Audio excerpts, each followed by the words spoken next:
waktu dekat ini Pak Jokowi, Bu Mega, Pak Prabowo ini ngariung gitu, ketemu gitu? Mimpi saya sih itu ya. Oh gitu Mas. Ya, tujuan saya itu ya. Oh tujuannya gitu. Setelah itu mau dibicarakan monggo kerso, saya nggak ikutan. Setelah itu saya urus keluarga lagi. Assalamualaikum warahmatullahi wabarakatuh. Salam damai sejahtera buat kita semua. Om Swastiastu, Namo Buddhaya, dan salam kebajikan. Saya Feby Mahendra Putra, Direktur Pemberitaan Tribun Network. Tribuners, pada tanggal 18 Juli 2023 yang lalu, seorang politisi Partai Demokrasi Indonesia Perjuangan, Budiman Sujatmiko, memberi sebuah kejutan. Ketika beliau bertemu dengan Ketua Umum DPP Partai Gerindra, Prabowo Subianto, di rumah pribadi Prabowo Subianto di Jalan Kertanegara, Jakarta. Dan itu kemudian menimbulkan sebuah kehangatan politik lah, saya menyebutnya begitu. Dan untuk menjelaskan itu, telah hadir bersama saya politisi PDI Perjuangan, Bung Budiman Sujatmiko. Saya akan sapa beliau. Assalamualaikum Mas. Waalaikumsalam Mas. Ya, terima Mas kasih. Mas Budiman, terima kasih luar biasa. Terima kasih sudah diundang oleh Tribun. Ya. Mas Budiman, ya. Banyak versi yang menceritakan bagaimana pertemuan Anda dengan Pak Prabowo terjadi 18 Juli 2023 yang lalu. Mas bisa cerita, menurut versi Anda, sebenarnya yang punya nawa itu atau niat untuk bertemu ini siapa sih Mas? Nawaitunya itu murni dari saya. Oke. Murni dari saya, tidak diperintahkan oleh partai, tidak juga diperintahkan oleh Pak Jokowi, tidak juga diminta oleh Pak Prabowo. Ya. Itu hasil dari diskusi ya dengan tim saya tentu saja. Dan ini juga boleh saya katakan hasil diskusi dengan banyak teman yang menjadi korban penculikan. Dan mereka udah lama sih diskusi dengan beberapa teman, dan mereka mengatakan bahwa sudah saatnya kasus kami tidak lagi dijadikan komoditas politik 5 tahunan. Ya. Bung Budiman rasanya layak, apalagi sebagai orang politik. Sebagai orang politik kamu harus bertemu dengan siapa saja, dan rasa-rasanya selama ini kasus kami hanya muncul 5 tahun sekali, tapi kemudian tidak pernah diselesaikan, menjadi keuntungan politik, tapi tidak pernah diselesaikan. Sementara kami ini kan dulu berjuang mengalami semua ini karena kita punya cita-cita bersama. Cita-cita itulah membuat saya ditangkap, teman-teman diculik, ada macam-macam, penjara, diadili segala macam. Itu kan karena kita punya cita-cita. Tapi cita-cita itu tidak pernah menjadi perbincangan publik. Gitu ya. Luka kita yang selalu jadi perbincangan publik, tapi cita-cita kita seolah nggak direken. Saatnya mereka yang dulu berjuang untuk demokrasi harus ke panggung dan berbicara. Bahwa kami mengalami semua itu adalah karena kita punya cita-cita politik, cita-cita untuk Indonesia. Bukan sekedar sakitnya kami dijadikan bahan propaganda politik 5 tahunan, tapi ketika membicarakan Indonesia, orang-orang yang membicarakan Indonesia tidak mengajak kita. Kira-kira begitu. Ya, dan kami nggak mau dipenjara dalam kasus kami. Kira-kira begitu. Kira-kira seperti itu keprihatinannya. Jadi bagi saya itu adalah semacam amanat moral dari teman-teman yang saya ajak bicara bahwa oke, saya lakukan, dan tapi itu nggak sebentar, itu bertahun-tahun, Mas. Artinya nggak ujuk-ujuk gitu ya, bertahun-tahun.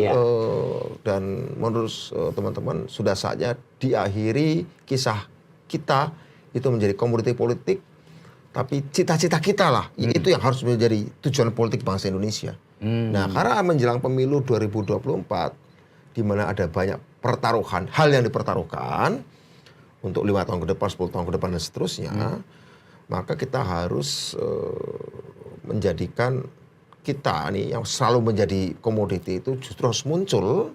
Dan ketika mau bicara Indonesia, ikut dong gitu ya? Bukan ikut dong, kami punya konsep, bukan sekedar ajak. Bahkan amanat teman-teman adalah drive itu, arahkan itu. Bukan sekedar ada tema tertentu dan kita ikut, enggak. Justru kita harus bawa tema, dan kalau perlu orang-orang yang mau dalam tanda kutip berpesta ini, kita amati ya, belum ada tema pestanya. Oh gitu ya. Belum jelas tema Belum pestanya. jelas, ya. Harus masuk ke sana. Kalau mau pesta ini temanya. Ini temanya. Ya. Kira-kira begitu. Ya. Mas, apakah benar sebelum Anda bertemu Pak Prabowo melakukan serangkaian diskusi-diskusi dengan tokoh-tokoh? Oh iya. Siapa saja, Mas? Bukan cuma saya tidak minta izin ketemu Pak. Bagaimana kalau saya ketemu Pak Prabowo? Enggak ya. Tapi diskusi-diskusi. Diskusi. Jadi yang saya minta izin ketemu Pak Prabowo dengan para korban itu. Dan mereka setuju. Ya. Mereka mendukung. Mereka mendukung ya untuk saya melakukan pertemuan itu. Kemudian saya kalau ketemu dengan Ibu Megawati pernah ketemu terakhir bulan Maret. Bulan Maret 2023 ketemu ya. Pak Jokowi bulan Januari. Kemudian bulan Mei jika tidak keliru saya bertemu Pak Andika Perkasa. Ya. Sudah pensiun beliau tentu saja lebih terluasa atau ngobrol-ngobrolnya karena sudah menjadi warga sipil biasa. Bukan Panglima itu sudah Pak Luhut saya bertemu. Setelah saya simak-simak analisis pembicara berpikir dan cara bicara dan concernnya Ibu Mega, concernnya Pak Jokowi, Pak Andika dan Pak Luhut, ya saya nggak bisa temui semua tokoh ya. Saya melihat mereka punya concern yang sama bahwa pemilu 2024 itu harus menjadi momen persatuan dan kemajuan, bukan menjadi momen perpecahan dan kemunduran dan kemandekan. Kira-kira gitulah. Meskipun masing-masing tokoh itu punya tekanannya agak berbeda satu sama lain. Bu Mega lebih bicara soal ancaman krisis pangan, stunting. Pak Andika lebih banyak berbicara soal korupsi. Pak Luhut banyak berbicara soal sumber daya manusia dan hilirisasi. Dan Pak Jokowi berbicara soal hilirisasi, bicara keberlanjutan program-program beliau.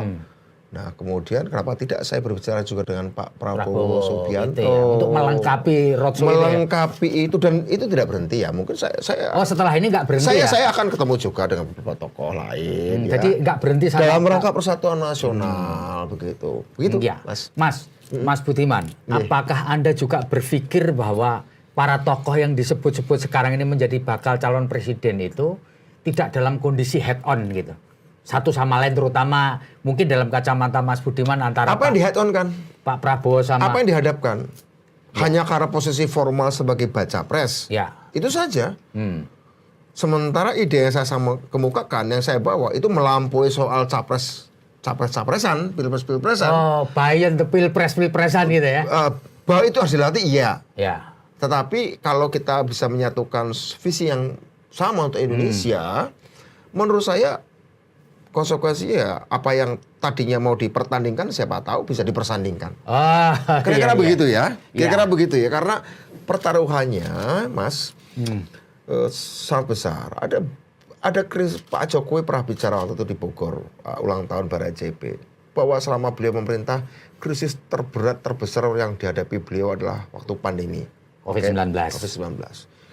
Tapi saya kemudian juga merasa bahwa ini bukan akan yang terakhir. Krisis itu tidak selalu harus pandemi ya, tidak harus karena penyakit ya.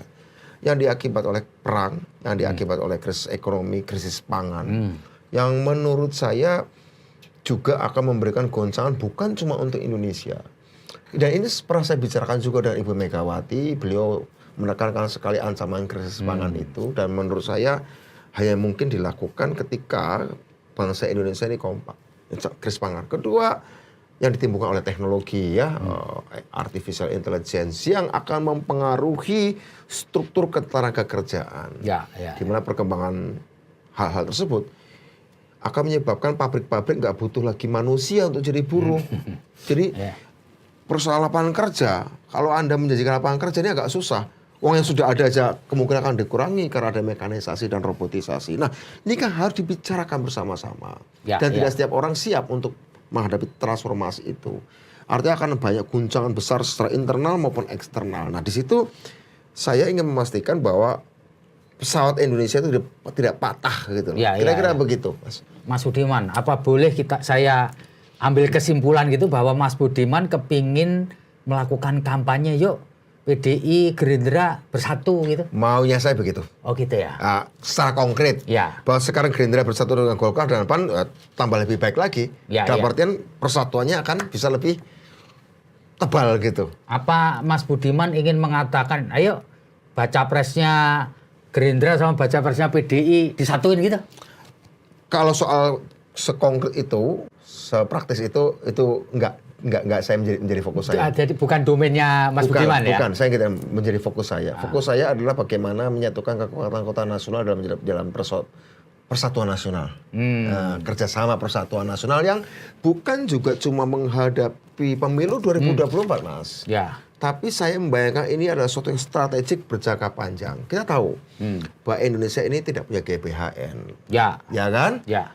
Tidak punya pembangunan jangka menengah dan jangka panjang, katakanlah untuk 25 tahun ke depan. It's okay. Nah, cara untuk memastikan bahwa kita tetap bisa punya jangkauan yang jangka panjang, tahap demi tahap tiap 5 tahun nggak putus tengah jalan, tidak mandek dan tidak berbelok, adalah kekuatan-kekuatan politik real yang ada bisa bertemu untuk menyusun persatuan nasional yang strategis dan sehingga kemudian memastikan kemenangan-kemenangan minimal lah sampai 2045. Kita tidak tahu 2045 ke sana wajah dunia, wajah manusia seperti apa. Saya mungkin sedikit banyak belajar itu, tapi saya nggak akan membicarakannya di sini terlalu panjang lebar. Tapi sampai 2045 itu ketika tidak ada GBHN, tetap ada kesinambungan yang disepakati di dalam dan oleh partai-partai besar yang memang nasionalis begitu, yang memang benar-benar punya program untuk pemajuan NKRI begitu, berdasar Pancasila. Begitu, Mas Budiman, apapun niat Anda, tapi ini sudah menimbulkan kehangatan politik lah. Oh iya, kan? wajar. Kehangatan politik. Wajar. Nah, kalau boleh saya tahu apa yang Mas Budiman sampaikan kepada pengurus partai Anda, Pak? Kurang lebih sama seperti yang saya sampaikan di sini saat saya diajak ngopi oleh Pak Hasto, ngobrol secara informal dengan Pak Komarudin Watubun, saya teleponan dengan Pak Bambang Pacul, Mas Murianto by phone gitu ya. Ya kurang lebih sama. Dan juga obrolan dengan beberapa orang PDI yang lain yang ketemu saya, setelah itu ngobrol, tanya segala macam ya. Saya bilang dan rata-rata kurang lebihnya rata-rata mereka bisa memahami ini bahwa ada sebuah kebutuhan strategis yang nampaknya nggak kunjung ada terobosan-terobosan dan mereka katakanlah beberapa mengapresiasi bahwa langkah saya langkah yang cukup diharapkan bermakna justru karena saya tidak menjadi caleg, karena saya bukan di struktur partai, sehingga saya punya keleluasaan secara individu untuk melakukan itu dan diharapkan ada persatuan nasional untuk menjawab tantangan-tantangan tadi itu, target-target tadi. Gitu, Mas. Setelah pertemuan 18 Juli itu, apakah ada notifikasi langsung ke Mas Budiman dari kolega, dari orang-orang, kan ini menimbulkan pro dan kontra? Oh, ada pro kontra, ada yang ada menentang, ada juga, tetapi juga yang pro juga tidak sedikit. Bahkan setelah itu saya kan minggu lalu saya ke Medan. Karena apa yang saya sampaikan tentang persatuan nasional itu di Medan, akhirnya kemudian juga mendeklarasikan persatuan nasional di sana.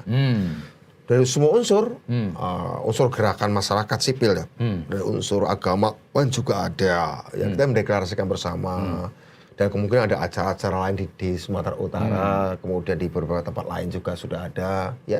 Justru dan beberapa artikel lewat vlog di Facebook juga banyak yang saya sayangkan adalah belum pernah ada saya setidaknya saya nggak tahu apakah ada atau tidak artikel satu artikel pun yang menyerang saya belum ada, tapi artikel-artikel dalam pengertian yang ditulis oleh beberapa teman sudah cukup banyak di Facebook, di blog segala macam di website mencoba mendukung langkah saya ini begitu kira-kira begitu. Mas Budiman, banyak orang mengkait-kaitkan nawaitu Anda, pertemuan Anda ini dengan cara berpikirnya Pak Jokowi. Oke. Iya kan? Bagaimana menurut pendapat Anda? Saya mirip-mirip gitu. Saya berani berkata bahwa ini bukan cara berpikir Pak Jokowi saja. Kalaupun sama ini juga sebenarnya cara berpikir Ibu Megawati juga. Cara berpikir Pak Prabowo juga. Cara berpikir Pak Luhut dan Pak Andika yang sudah saya ajak bicara. Cara berpikir sama. Kalau kemudian, tapi sekali lagi saya tidak diperintahkan oleh tokoh-tokoh itu. Itu ya? Tidak. Dengan Pak Andika nggak bicara juga, dengan Pak Luhut nggak bicara juga tentang ini, dengan Pak Jokowi dan Bu Mega juga nggak bicara. Karena banyak orang mengira Anda merupakan utusan informal Pak Jokowi untuk menyampaikan, bukan ya Pak ya? Begini, saya kira Pak Jokowi punya banyak orang yang lebih beliau percaya lah untuk menyampaikan hal-hal strategis itu. Kalau ini dianggap strategis ya, saya kira Pak Jokowi punya instrumen-instrumen yang lebih kredibel dari saya. Tapi kan saya tidak perlu harus menunggu Pak Jokowi untuk mengatakan yang menurut saya benar untuk bangsa. Cukup membaca apa yang beliau lakukan ya. Sebenarnya Pak Jokowi kira-kira butuhnya ini, kira-kira begitu. Saya juga berpikir, Bu Mega juga sebenarnya butuhnya ini, ya kira-kira begitu. Tapi sekali lagi ini tafsiran saya yang saya coba terjemahkan seperti yang kita lihat bersama. Mas, sebenarnya kalau menurut pengetahuan Mas Budiman, bener nggak sih Pak Jokowi itu memang punya keinginan untuk menyatukan antara PDIP sama Gerindra dan Edward? Bener nggak sih? Yang sepengetahuan Mas Budiman kan pernah ngobrol juga kan? Saya sih merasa begitu, rasanya ya. Tapi sekali lagi ini tafsiran saya. Saya belum pernah konfirmasi. Dan saya setelah pertemuan kemarin juga tidak melapor pada Pak Jokowi karena memang tidak diutus oleh beliau. Jadi menurut saya sih rasa-rasanya Pak Jokowi bukan cuma Gerindra PDI Perjuangan, bukan cuma PDI Perjuangan Gerindra. Kalau perlu kekuatan nasional yang lain juga, bukan cuma PDI Perjuangan Gerindra, bukan. Gitu. Bukan sekedar kedua partai itu ya. Kebetulan saja dia punya bakal calon presiden ya. Dan menurut saya karena kebetulan sama-sama punya bakal calon presiden yang definitif, ya kita mulai dari yang ketika yang paling rumit ini kita coba. Tapi ternyata kemudian Golkar dan PAN juga ke Pak Prabowo Gerindra ya kemarin ya. Ya itu mudah-mudahan ini akan ada hal yang lebih substantif lagi ke depan. Tapi Mas Budiman melihat apakah mungkin ini juga melibatkan kubunya Pak Anies Baswedan dengan pendukungnya, Mas? Kalau kayak gitu semua nanti nggak ada pemilu, repot. Ya kalau itu semua nanti nggak ada pemilu Mas. Nanti nggak ada demokrasi. Masa ada cuma satu pasang calon dan masalah kotak kosong kan nggak bisa. Jadi kalaupun nanti saya ketemu dengan Pak Anies gitu atau cawapresnya Pak Anies siapapun itu, ya paling obrolannya adalah ya menjadi lawan yang sama-sama punya ide untuk Indonesia, entah perspektifmu apa terserah, tapi ayo kita masuk ke perspektif, masuk ke cara pandang, ke visi, misi, dan hentikan, please stop kampanye kebencian. Gitu ya. Please stop. Kita harus sampai kita simpan energi dulu untuk pertarungan yang lebih global sebagai bangsa Indonesia ke depan. Emang Mas Budiman melihat kampanye kebencian sekarang itu levelnya pada tahap apa? Mengkhawatirkan kah atau sudah? Belum parah, tapi kalau dibiarkan nampaknya orang akan terus saja berbicara soal, jadi bukan racing to the top, tapi racing to the bottom. Bukan berlomba-lomba menuju ke atas, tapi untuk membuat saya unggul itu bukan cara saya meningkatkan diri, tapi jangan menjelekan Anda. Tapi saya sendiri diam, yang penting energiku habiskan untuk membuat kamu turun. Nanti kamu juga, Anda dengan akan menghabiskan energi untuk membuat saya turun. Yang rugi siapa? Ya rugi anak saya, cucu saya, anak cucu sampean juga, toh? Iya, dan saya ini Indonesia kan satu-satu negara yang saya punya, iya kan? Satu-satu negara saya. Nah, sayang sekali, padahal dunia lagi bergolak, ya toh? Mas, kalau obsesi keinginan Mas Budiman itu tidak tercapai, tetap saja kondisinya seperti itu, terus gimana ini, Mas? Ya, nanti itu kita jangan berandai-andai dulu, masih ada waktu. Masih ada ya? Masih ada Berarti waktu. Optimis ya? Kayaknya. Saya harus optimis ya, karena dulu waktu tahun 96 saya dan teman-teman bikin PRD melawan Orde Baru juga banyak yang pesimis. Banyak yang pesimis Mas, dulu Mas. Wah nekat, bikin rusuh. Dicap macam-macam kami kan, mendalami kerusuhan, nekat, pasti kalah, pasti ketangkap. Ya memang ketangkap kami ya. Tapi akhirnya setelah itu ya ada reformasi toh. Ya kan? Karena dulu kami melihat tahun 96 melawan Orde Baru itu adalah keharusan sejarah. Itu tugas sejarah. Hari ini merangkul seluruh unsur bangsa Indonesia mencintai Indonesia. Ya tugas sejarah juga ya. Tugas sejarah juga. Dulu berlawan adalah tugas sejarah, sekarang berkawan juga tugas sejarah. Ya. Kan nggak ada kawan abadi, nggak ada lawan abadi. Ya. Kepentingan Indonesia yang abadi. Kepentingan sejarah Indonesia mau dibawa kemana? Karena dulu otoritas Orde Baru udah ketinggalan zaman, harus demokratis. Ya. Hari ini bersatu, perpecahan udah nggak perlu lagi. Nggak perlu bahkan. Gitu. Mas, Saya berkepentingan itu. beberapa waktu yang lalu adik Pak Prabowo, Pak Hasim Joyo Pak Hasim, ya. memberikan sebuah tafsir gitu lah ya, bahwa Mas Budiman ini memberikan endorse kepada Pak Prabowo. Artinya ya memberikan dukungan lah gitu. Kalau menurut tafsir menurut penjelasan Mas Budiman sendiri, tafsirnya Pak Ya saya kira apa Hasim, yang disampaikan Pak Hasim itu adalah menafsirkan memang apa menjadi pembicaraan kami. Oke. Waktu itu kita diskusi tentang apa sih yang menjadi concern Pak Prabowo. Oke, banyak cerita, tapi kan itu dari Pak Hasim. Ya, saya kemudian ya udah kalau gitu ketemu, saya langsung dengar dari Pak Prabowo. Kira-kira begitu ya. Ya, ketika bertemu dengan Pak Prabowo ya memang kurang lebih sama, bahkan lebih detail Pak Prabowo menceritakan apa yang menjadi concern dia, concern Pak Prabowo, dan concern itu menurut saya setelah 25 tahun kami bertarung dulu kira-kira berhadapan. Meskipun saya tidak pernah berhadapan dengan Pak Prabowo, nggak pernah. Kita hadapi Pak Harto kan, Pak Prabowo, dan jenderal Pak Harto kan banyak, bukan cuma Pak Prabowo ya, bukan cuma Pak Prabowo, ada banyak. Kita sampai berkesimpulan setelah 25 tahun lalu kita berhadapan-hadapan karena saya merasa dan teman-teman sedang menjalankan tugas sejarah, dan Pak Prabowo pada waktu itu dan jenderal-jenderal yang lain menjalankan tugas negara. Kita berhadapan. Nah, waktu itu tahun 98 tugas sejarah dan tugas negara itu nggak akur, Mas. Nggak akur. Nah, ini nggak boleh terjadi. Tugas sejarah dan tugas negara harus akur. Karena yang nanti akan punya masa depan ya waktu itu sejarah yang akan menguji negara gitu loh. Apakah negara Indonesia relevan atau enggak. Jadi itu yang saya bicarakan. Ada aspek ekonomi, geoekonomi, aspek politik, geopolitik, aspek strategi, geostrategi. Kita bicara waktu itu dengan Pak Prabowo, saya bicara 1,5 jam mungkin ya, kurang lebih 1,5 jam kira-kira begitu. Disaksikan beberapa teman-teman ya. Tim saya dan juga teman-teman Gerindra waktu itu, kita ngobrol panjang lebar, buka-bukaan. Buka-bukaan, dan sampai kesimpulan, orang seperti tidak harus dijadikan musuh elektoral. Orang seperti jangan dijadikan lawan elektoral. Yang rugi bangsa Indonesia. Yang rugi bangsa Indonesia, bukan sekedar yang rugi PD Perjuangan. Bangsa Indonesia rugi. Sebagaimana juga saya yakin Pak Prabowo pasti melihat, kami pun kekuatan elektoral yang harus diperhitungkan PD Perjuangan. Rugi juga kalau berhadapan.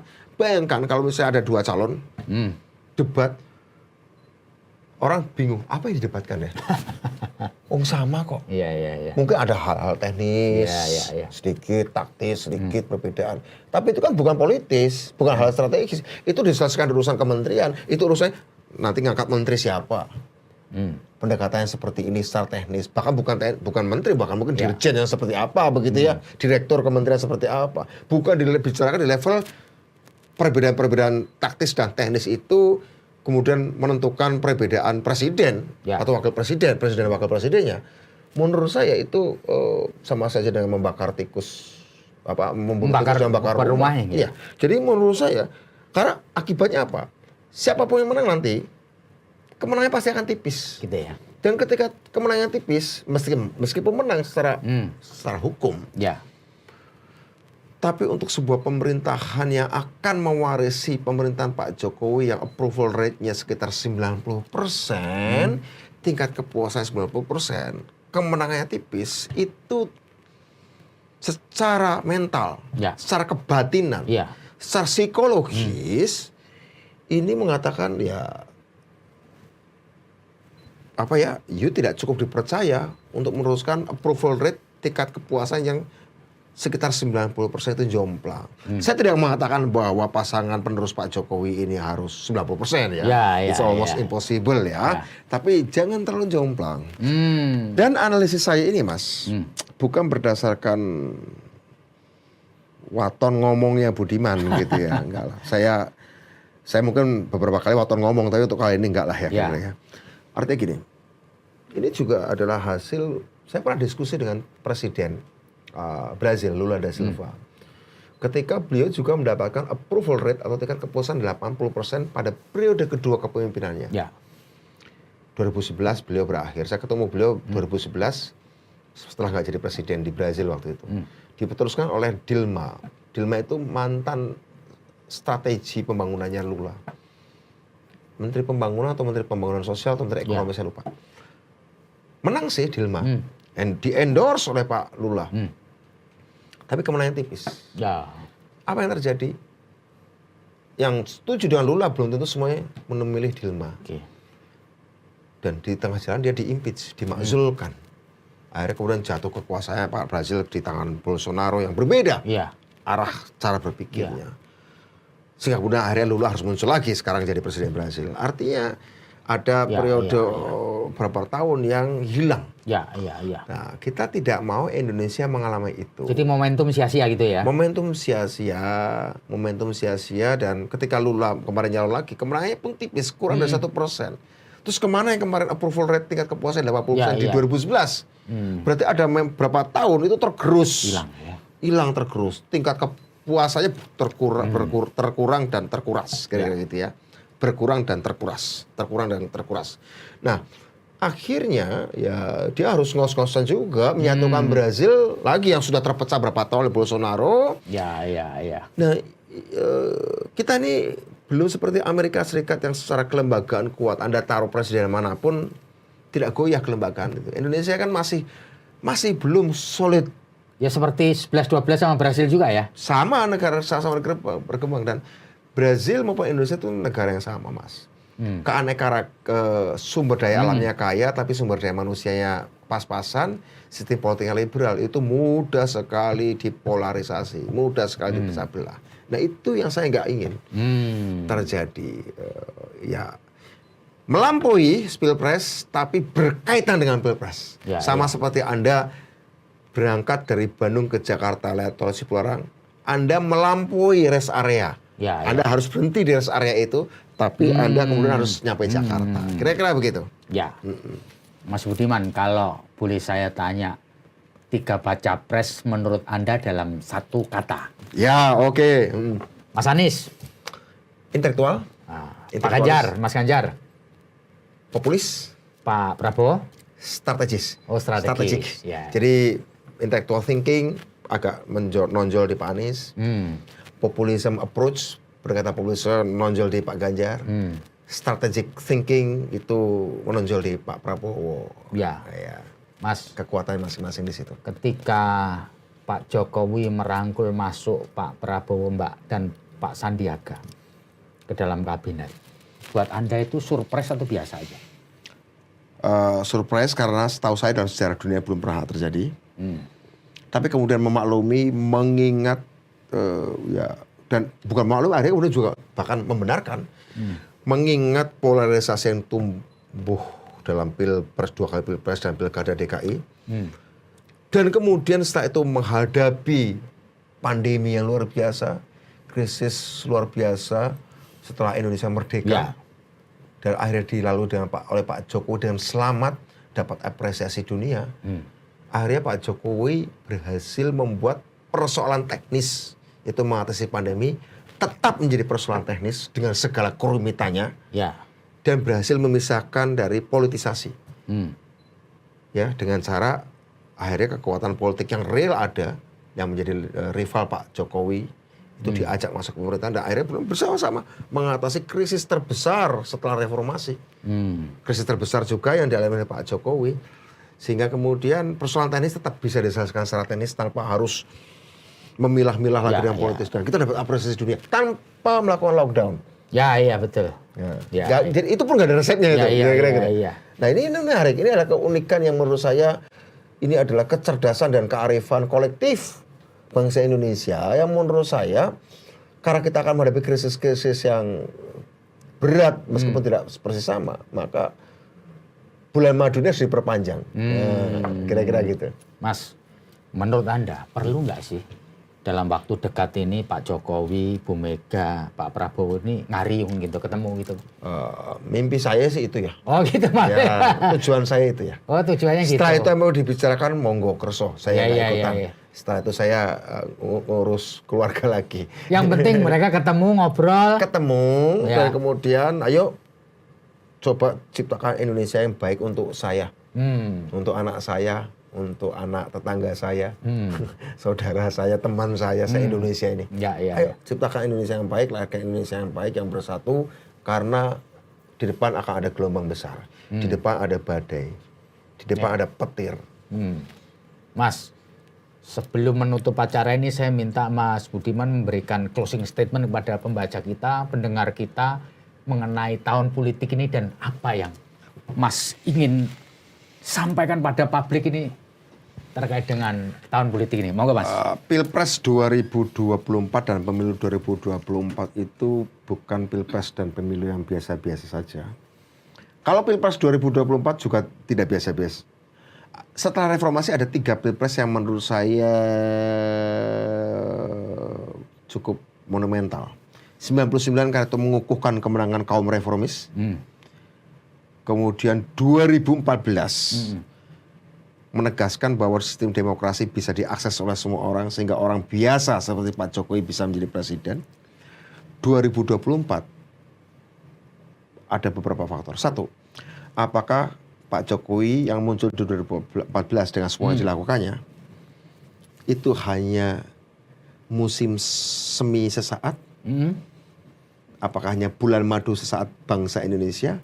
Atau ini akan menjadi bulan madu semua sepanjang masa? Atau musim semi sepanjang masa, artinya kita kena matahari terus gitu ya, sinar matahari terus? Atau apa? Apakah itu hanya keberuntungan saat atau memang itu adalah takdir bangsa Indonesia untuk menemukan jalan sejarahnya, takdir sejarahnya menjadi negara maju? Ya. Tapi di lain pihak, Pilpres 2024 juga dalam kancah dunia yang sedang bergolak karena terjadi 3 ledakan besar, Mas. Ledakan virus, ya. ledakan peluru, ada perang negara besar yang berdampak krisis pangan nantinya. Dan ledakan pengetahuan dengan adanya revolusi media sosial, revolusi teknologi. Dan itu dunia yang kena 3 ledakan secara serentak ini atau berturut-turut ini hanya pernah terjadi di awal abad ke-20. Dan 3 ledakan itu membuat beberapa kekuatan kolonialis runtuh dan memunculkan kesadaran gerakan kebangsaan di tanah-tanah jajahan.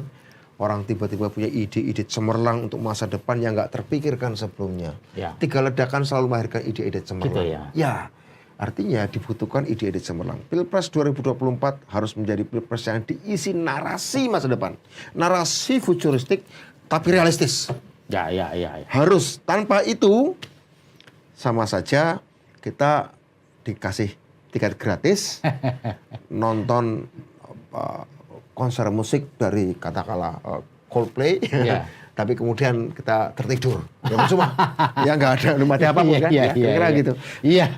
Baik, Mas Budiman, terima kasih banyak. Monggo Mas. Atas pencerahan yang luar biasa. Terima kasih. Sehingga tidak menimbulkan kesalahpahaman di publik. Terima kasih banyak. Mas. Oke, Tribuners, demikian ngobrol saya dengan Mas Budiman Sujatmiko. Dan moga-moga obrolan ini bisa menjadi asupan gizi buat kita. Saya Febi Mahendra Putra, pamit undur diri. Assalamualaikum warahmatullahi wabarakatuh. Salam damai sejahtera buat kita semua. Om Santi Santi Om. Namo Buddhaya, salam kebajikan dan jangan lupa tetap bahagia. Jangan lupa subscribe ya.